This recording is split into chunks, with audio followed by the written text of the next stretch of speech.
Mick Taylor rocking out.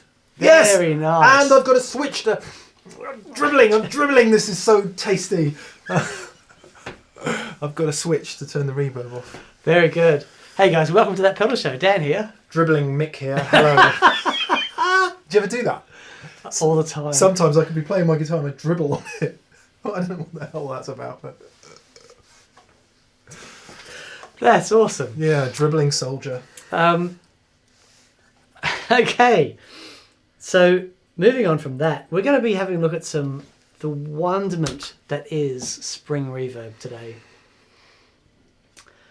I can honestly say some of the most inspiring sounds that I've heard in this place have been from real springs in the amps doing their business.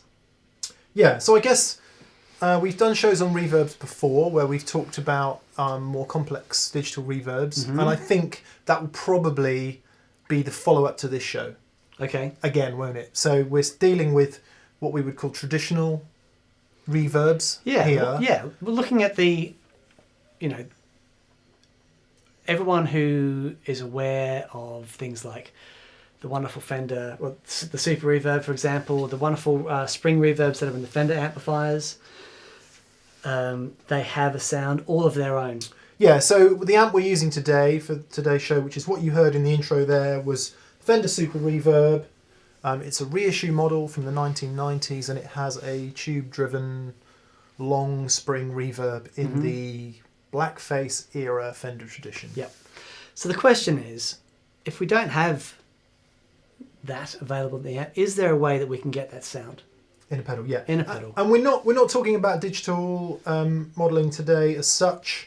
We may come on to that in part 2. Dan and I have done quite a lot of shows where we've compared digital modelling sounds with original analog sounds, and in every case the conclusion is the same, isn't it? It's like if you're constrained for space, practicality, whatever, you don't need it as the very core of your sound. It works great and it does a great emulation, but compared side by side, pretty much never yet. Yeah, I mean, this will be interesting because we've got 2 real spring reverbs here. Yeah. These 3 are digital. Okay.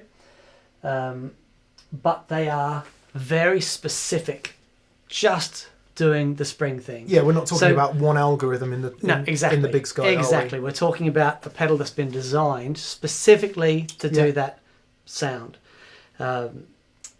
We've had the Headroom on the show before. The guys from Crazy Tube Circuit sent us the White Whale, which I'm really excited about. So presumably, as you say, that's so big because it's got there's 3 springs in there. Springs in there, okay. Yeah, and then we've got the tiny spring by Tone City, just to show the other end. Cost effective. And no JHS springs in there. The JHS Spring Tank. And we saw this one, the J Rockett Audio Designs Boing. We saw that at NAMM. Probably 2 years ago. 2 years ago. Yeah. Which, I'm not sure if we've said this before about another pedal, but for me that wins the best pedal name ever. Right. I got confused when I first saw it because I thought it said Bong, and I thought that was a bit of smoke coming up from the sensor. Oh, I see. And then I was corrected. Yeah. So what does this sound like? It's like a reggae band in a pedal, but no. Oh. Yeah, okay. Other social and cultural groups also abuse marijuana.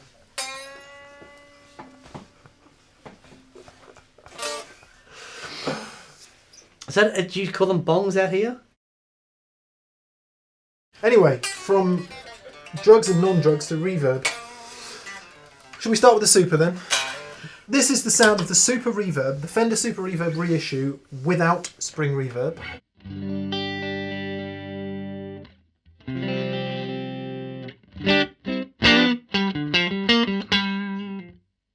Enjoyed with the crazy dynamic range of Dan's Telecaster there, and here it is with reverb.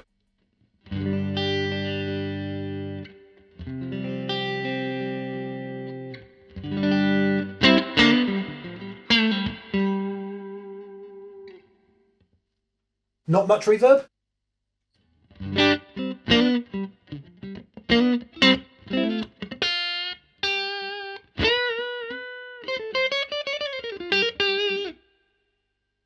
or a lot of reverb.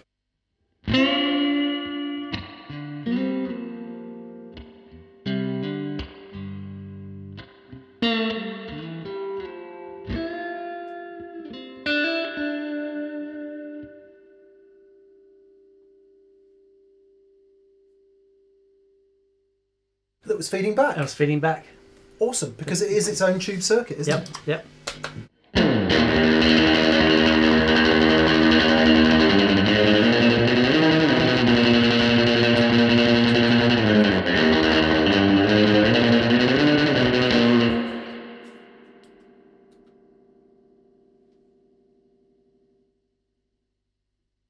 Etc. You just get lost in that. It is, for me, it's more important than delay. Yeah.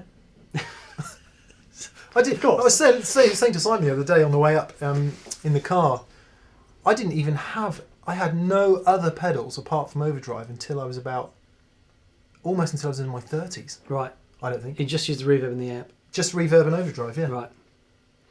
Yeah. We might have had a chorus pedal. Anyway. I mean, I had many other pedals. Oh, you surprised me. But with the reverb thing, I just always kept going back. I had this beautiful Fender quad reverb, the 4x12, which got stolen in Australia along with my Strat. But it had anyway. But I just remember it had the most insane reverb in it, and I think that back in the 90s, and there are things around, reverb pedals. But I just remember, like, that's one of the early moments of going back to the analog versus the early digital thing. Going, hang on, this is nothing. There's nothing like it. And some people really don't get it either. A lot of people really don't like reverb. If you grew up in the Marshall world with a Les Paul and you like that rock thing. Yeah, that's right. Because reverb is really not for you necessarily. Yeah. And there's other people I see comments saying, well, if you're playing in a big hall, what the hell do you need reverb for? Mm-hmm. And all of these sort of odd viewpoints, not odd at all, entirely normal viewpoints, if that's been the context in which you've kind of come up playing. I saw Dick Dale play that in a big hall in Melbourne. Awesome. Was in a band. We were touring. We were supporting Chris Isaacs, and Dick Dale guested with Chris Isaacs for that night. I can't honk. I desperately want to honk people here, but I can't honk any of them. Well, I can honk. Who are you going to honk? Well, I can honk Chris Isaacs. I met Dick Dale, but we toured with just Isaac. I always struggle to remember his name, and I remember his name being in letters on that Gibson, the big-bodied guitar that he had Chris Isaac. Oh, did he? Put on there. Anyway, yes. And whenever I struggle to remember his name, I remember that guitar, and I remember Chris Isaac. That just didn't work, though.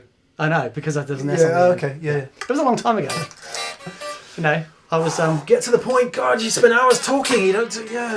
But I saw Dick Dale play that live, and he had was it a Showman or something? Absolutely Probably. cranked. Probably. He was amazing. But the reverb, and we're in this massive hall in Melbourne, but he had like the whole shebang, and the reverb cranked on it, and it sounded just unbelievable. Because in an amp such as the Super Reverb, or a Showman, a dual Showman if that's what he was using, or a Twin, or a Deluxe, it's its own circuit, right? So it's a valve driven and recovered reverb circuit. So if you turn it up to 10 and you push the amp, it will overdrive as well. Yes, absolutely. Philip Sace loves it for that. Philip Sace. We love you, Philip Sace. Please come to the UK.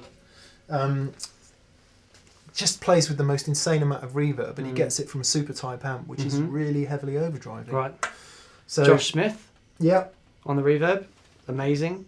So it's a really cool circuit. If you take the spring reverb out and you just put a jumper, you can turn the reverb to like an overdrive. Oh, okay. And just use it for that. Yeah. But yeah, so basically what it's doing is it's sending a signal down into the springs, and then it pushes that signal into the springs, which creates that sound. Then it mixes that, it recovers that back into the amplifier, and then mixes that back into the signal. So you get that. Yeah, like its own effects loop. Isn't Exactly. Yep. Okay, right. Some nice editing there for Simon to do. So let's have a look at the. I want to see with these ones here, not just about which one we can get closest to the spring reverb in the amplifier, but because I think every spring reverb has its own character. Yep. Yeah. So I think there's just a little bit of a fun, a little bit of fun exploring, the differences and. Hungry, mate? I am a bit hungry. And I think also some of the things that an on-amp spring reverb can't do, because there are some drawbacks to the on-amp spring reverb, so maybe we can get into that. Right. Here we go. Let's do it. Right.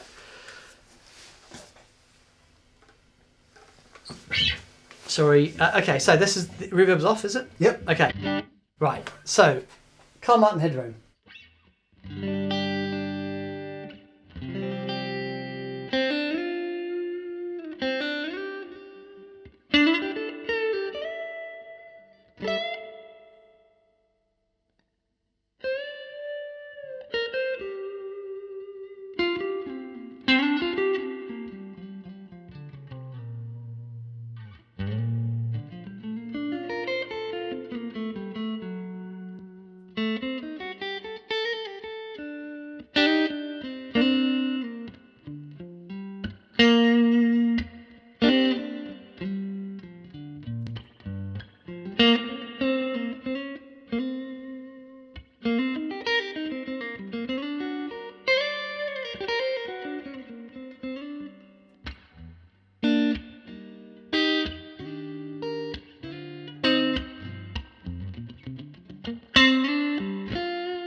He's off. Sorry, I just get lost in that, and that's just guitar into reverb into amplifier.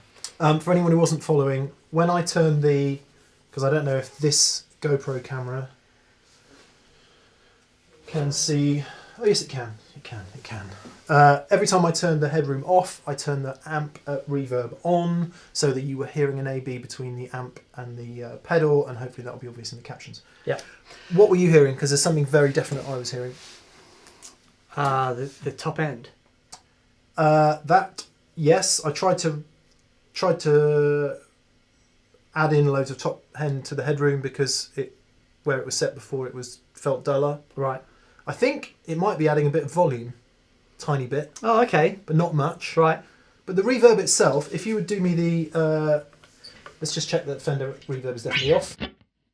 So if you would just hit me a single note and let it decay a bit and then stop it. Okay.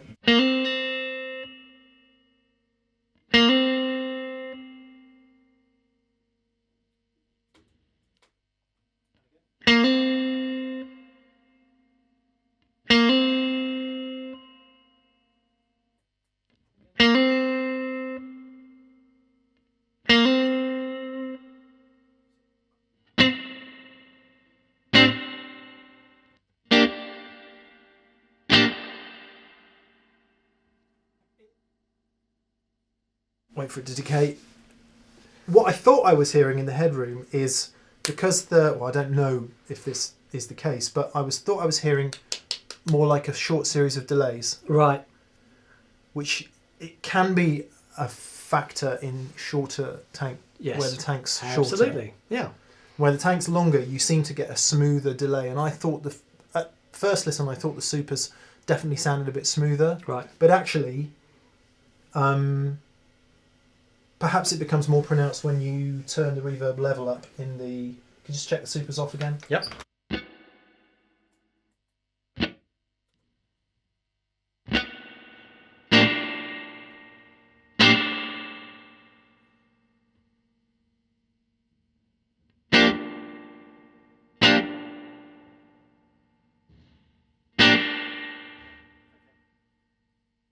So it does become more apparent if you turn the reverb up. You get that sort of series of short delays. But clearly, one massive advantage the Carl Martin has over the amp's internal reverb straight away is that tone pop. Yeah, that's really nice. The other thing about this is you've got two different settings. Yeah. So you can go from a nice, subtle reverb.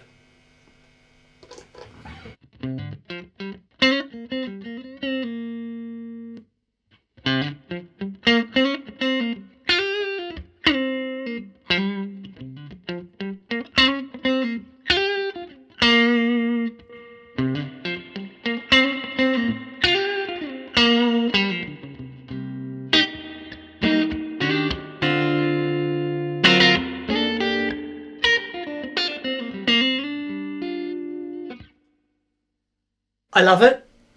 I love it. It's ace. And there's something about the short spring reverb as well that I like. It just seems a bit more focused for the single note stuff. Like if we go back to the amp reverb.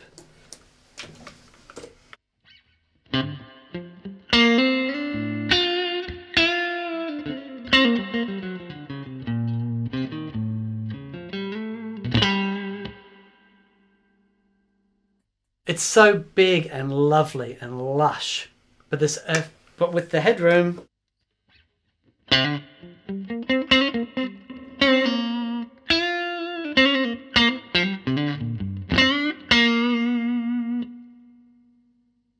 Bit more effecty, isn't it? yeah, exactly. And I like that. I Yeah. like that. I think that certainly has its place. Yeah. All right. One of the things that might be cool as an addition to the Headroom is some sort of either a mix or a return control, so that you could have a huge amount of reverb, but it's shut down quite quickly. Okay, like a dwell thing. And I'm guessing.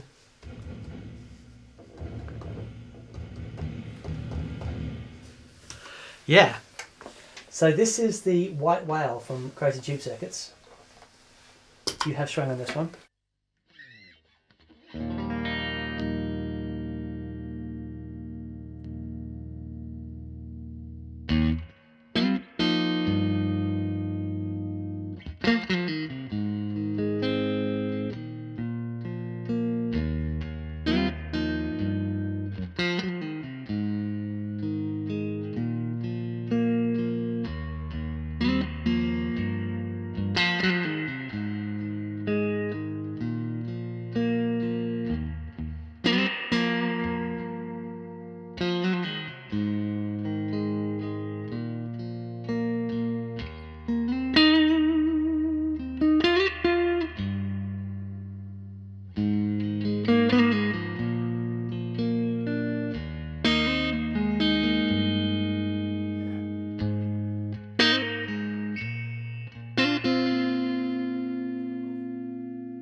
I like that a lot. Yes, it's really nice. I really do like that a lot. Yeah. That seems to be adding a little bit of volume as well.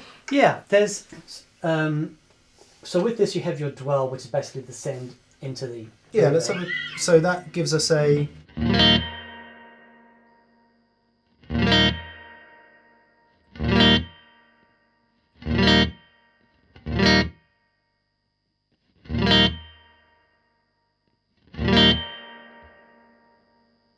so much splashier with high Yeah. dwell, and I guess used in combination with the tone. If you had maximum tone and maximum dwell, then you get that.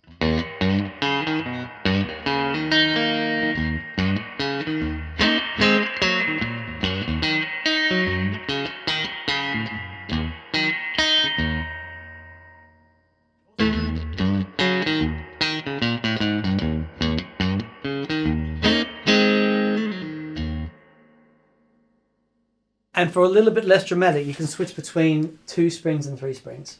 Oh wow, okay. So go back to the tone here.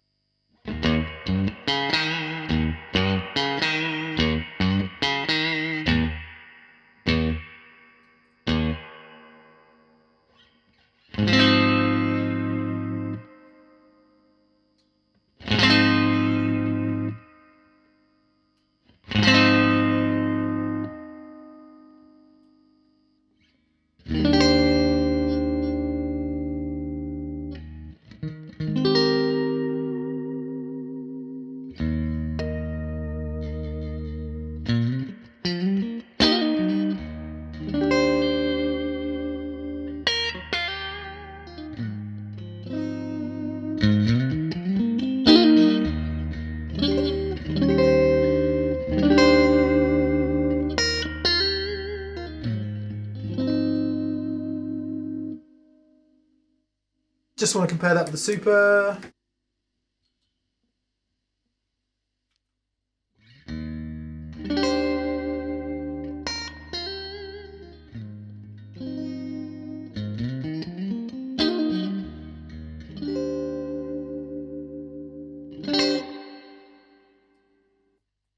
The Super seems a little sweeter sounding, Yeah, but I love the little volume kick that the White Whale's giving it. Right.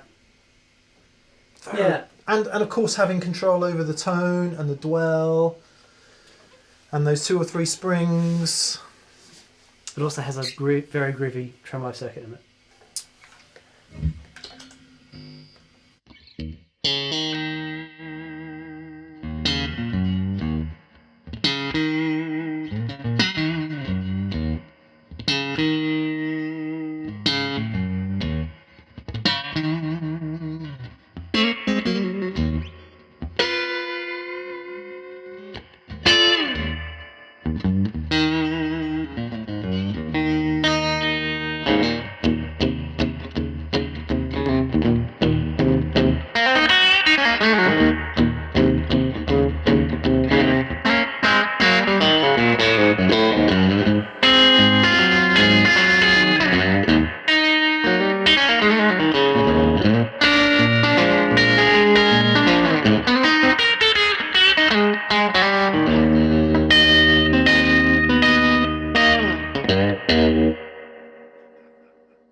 Man, that's killer. We were switching in the Manticore there for a bit of Love. Okay, gonna say this. I would attach that to a non-reverb, any non-reverb amp, and be equally happy compared to any reverb I've heard in any amp. Yeah. With the possible exception of my classic reverb signature. Yeah. Which is a spectacular reverb, but can you believe that's a pedal going to the front of the amplifier?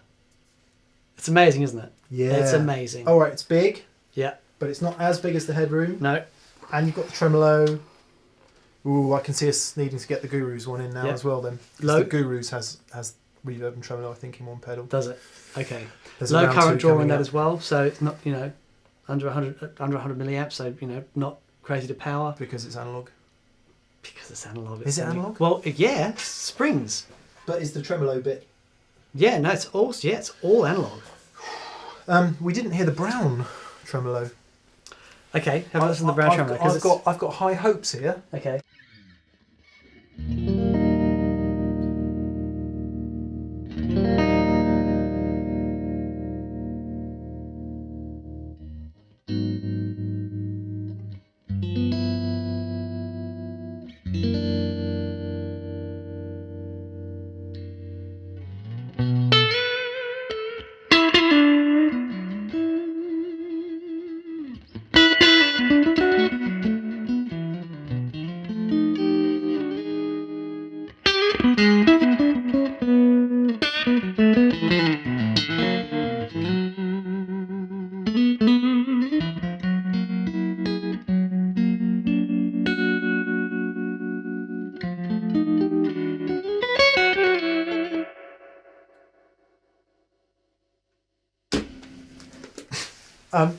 Not exactly what I was hoping for. Yeah, I know. I was hoping it might be a harmonic tremolo, which must be harder to do than It's it not seems, easy. because Yeah, not of everyone's course. doing it. No, it's difficult. Very cool though.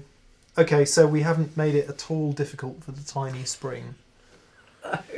So how much is this? Any idea? I don't know. It's going to be relatively It's going to be expensive, isn't it? X100s. Yeah, whereas this is X10s. That's X10s. Yeah. Yeah. So, yeah, pocket money, with respect, yeah, relatively pocket money. All right.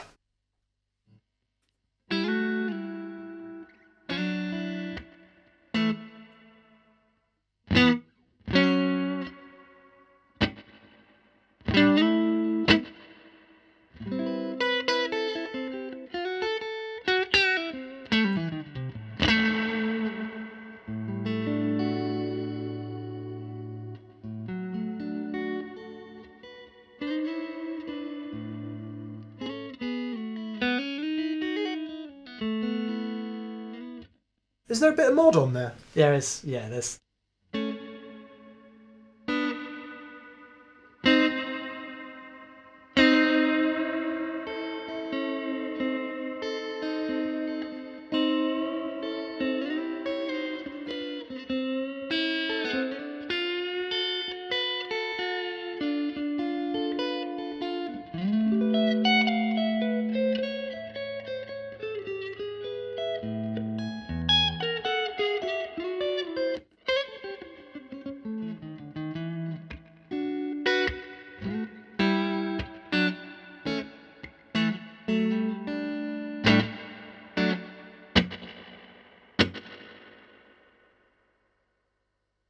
And a delay. And the slap back, and yeah. It's a cool sound. It's a cool sound. There's nothing wrong with that sound. However, it doesn't sound like a spring reverb. No. It sounds like a digital reverb with a bit of modulation on it. And a little bit of.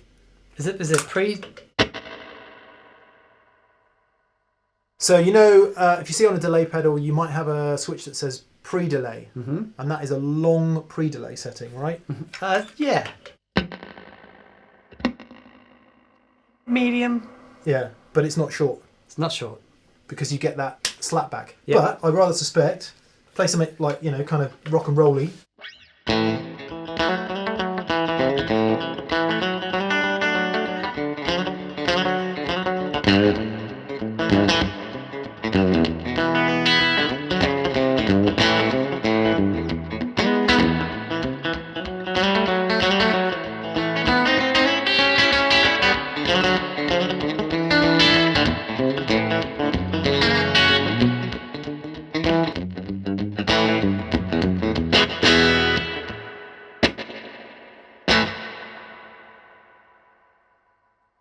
I like it.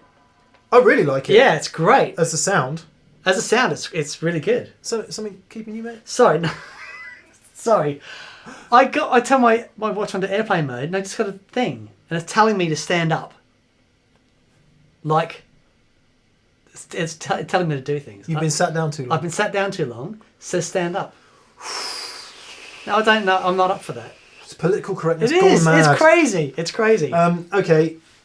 So, in no way... I actually think that sounds really cool. It does sound really cool. I'd like more of the slap and the springy kind of ness of Yes. it without all that other stuff. all that other stuff. Yep. I'm guessing it doesn't have an internal turn the other stuff down pot. No. You've got the big blue knob and... Yeah. But it's, you know, look, it's cool. It's really cool. Yeah, I mean, I would... So one of my favourite settings in the TC Hall of Fame is the mod setting. Reverb, yeah. That's would be a great stand-in from that. It's not as modulated, but it's yeah, clearly a very digitally sounding thing. Yep. But I think pretty good for that rock and roll sound that you were playing. Yeah, as an effect. It's Okay. Right, Right. I'm excited about this next one because I haven't heard this yet. So we've got two.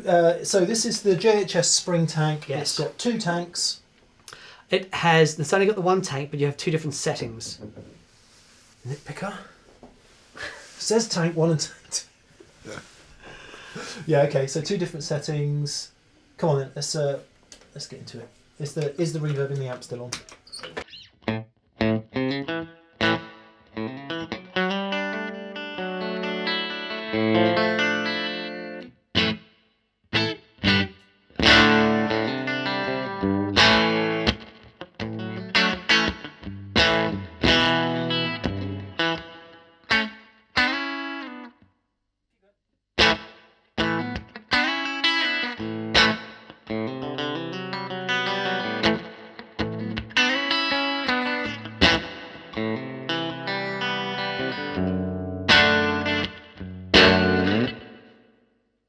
Can I test my theory? Yes. All of these knobs work for both tanks. Yes, I believe so. Yeah, okay, good. I was just making sure about that. So you've got boost, which gives you, let's see what unity.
Mr. Taylor. Are they exactly the same, the two tanks? Could you just give us a yeah.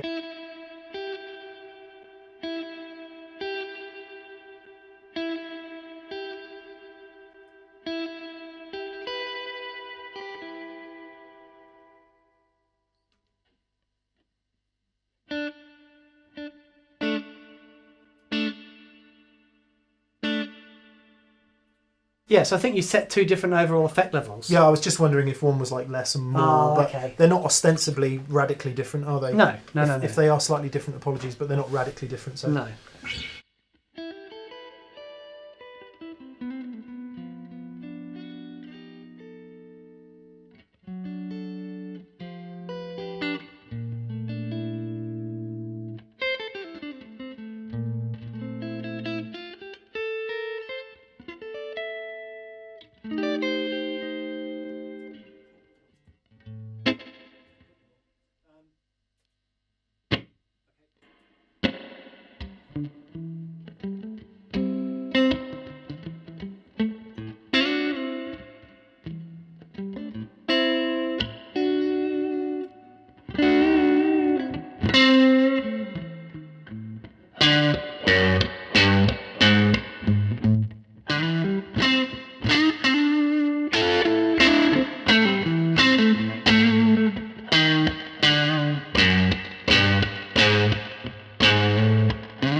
Try and remember what's on.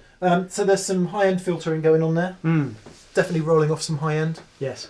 Whereas the Super Reverb's own reverb was... Brighter.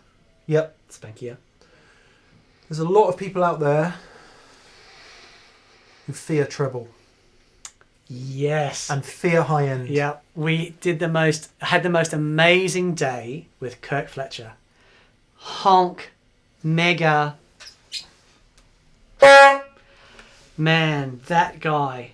And he plays with this. He has all this treble in his sound. It's like, it's glorious. I'm sure it comes from just years of playing live where you need treble to be heard. Yeah. But it can be a way. I'm not saying JHS has done this because I rather suspect they haven't. It can be a way of making a pedal sound really friendly. Is to roll quite a lot of treble away so that it doesn't sound sharp and spiky. Right.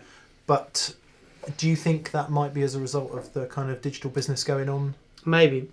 It might, because you have to have that level of filtering the digital thing. When you get to the frequencies up that high, Yeah. it can get noisy. So and it's really quiet. Yeah. But I don't know. I don't know. It might just be that they were building it with comparing it to a warm sounding reverb. Yeah. I'm sort of couching my observations as their criticism, and they're not. It's not as bright sounding as the amp itself. Yeah. Yeah. It's also got a loop in it. I see on the side. It does, so that you can affect the reverb only. Oh, so using cool. a Y cable, yeah, you can put like a modulation pedal or something just on the reverb. Everyone's going to be screaming at the screen, please can we hear that? So maybe we'll try and do that before the end of the video. Yeah, needs a Y cable though. Yeah, and we haven't got a Y cable. I don't know. Oh, Dan's get out of jail free card. Cha-ching. Okay. Again, I like it. Can you just? I just want to have a fiddle with because I like that you've got the length, so the spring length there. I just want to have a quick listen to that one.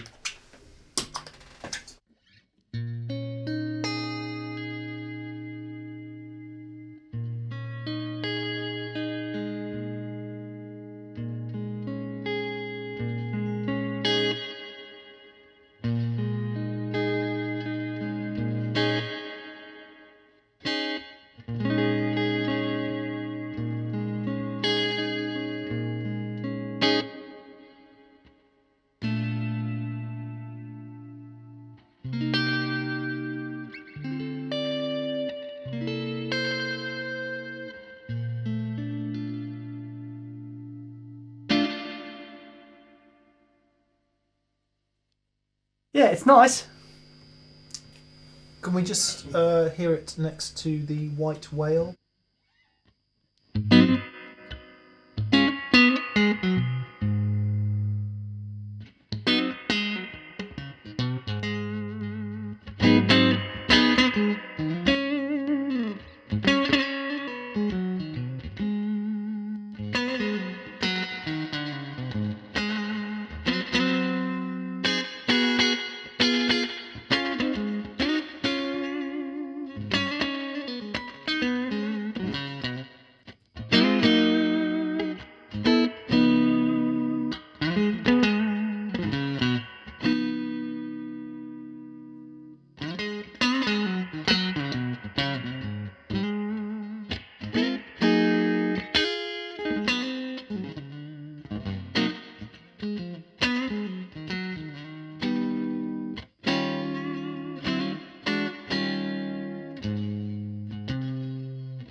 So quite apart from the reverb, quite different tonally. Yeah.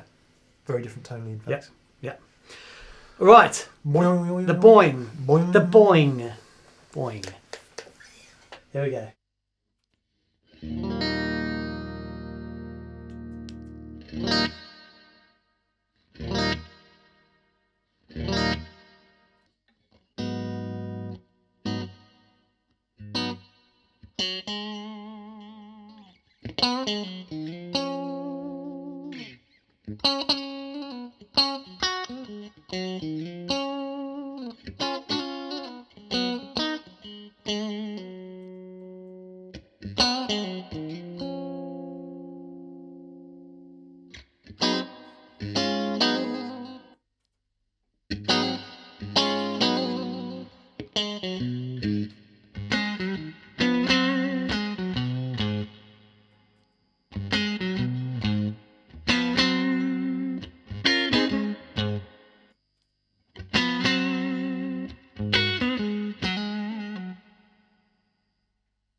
Not blooming bad at all. That's not bad, is it? Not bad at all.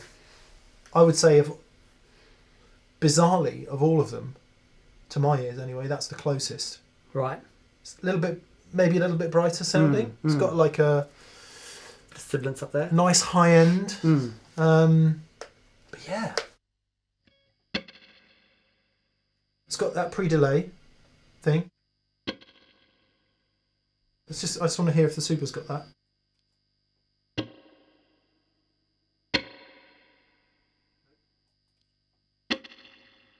It's a slappy thing with a little bit of modulation on the tail. Definitely is. I wonder if you get that if you turn the reverb up in the Super.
There you go.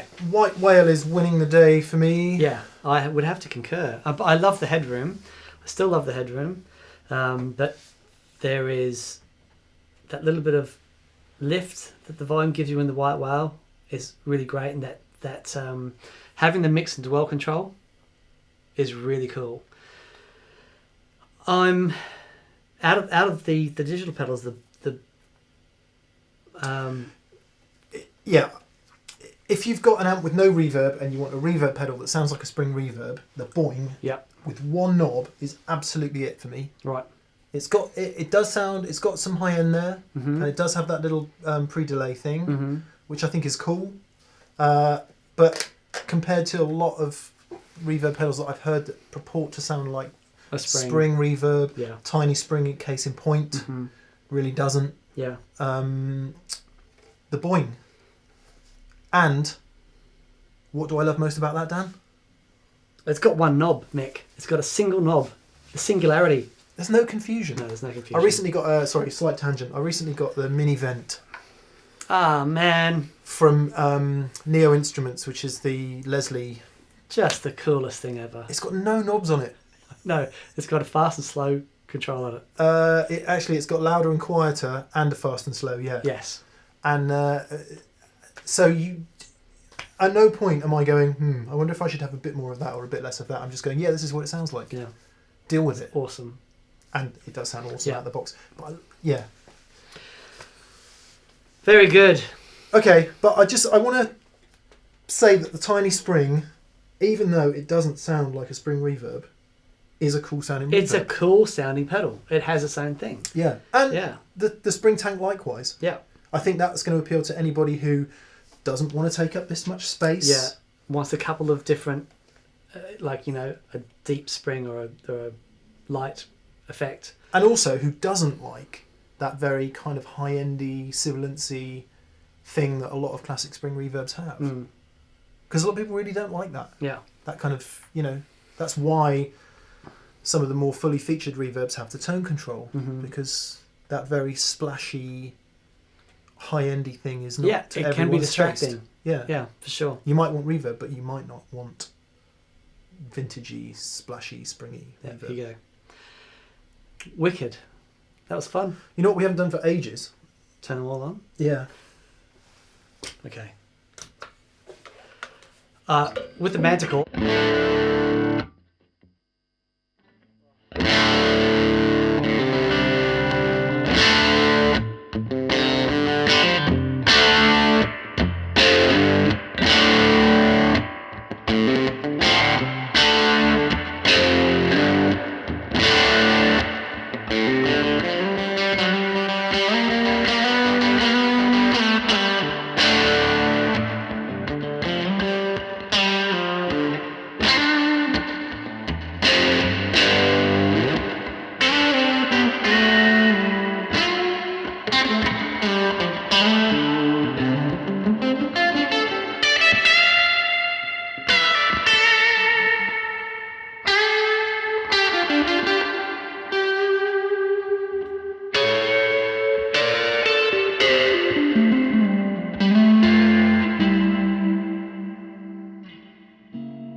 Cheers, guys. Thanks for watching.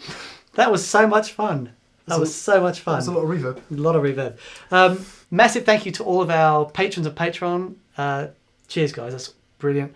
Also to our preferred retailers in the UK and Europe is... Anderton's Music of Guildford in Surrey. Legends. In the USA... Riff City Guitar in New Hope, Minnesota, or at least that's where one of the stores is where we were recently. It was also legends. That was so cool. And in Australia... Pedal Empire in Brisbane, Queensland. Queensland. It is Brisbane, Queensland. Oh, I thought I was Yep. I thought I was saying like, I don't know, Texas, California there. How funny is this? I will be there on the 9th, right? Of December. Of December. This probably won't be out by then. Yeah, and I talked to my sister last night, who lives in Sydney. She happens to be doing a gig in Brisbane on the 9th of December. No way. How weird is that? Well, it just goes to show that everyone knows everyone in Australia and is everywhere all the time. Do you know my brother, by the way? He lives in Australia. Funnily enough. Right. Oh, camo shirts. Do we have any of those left?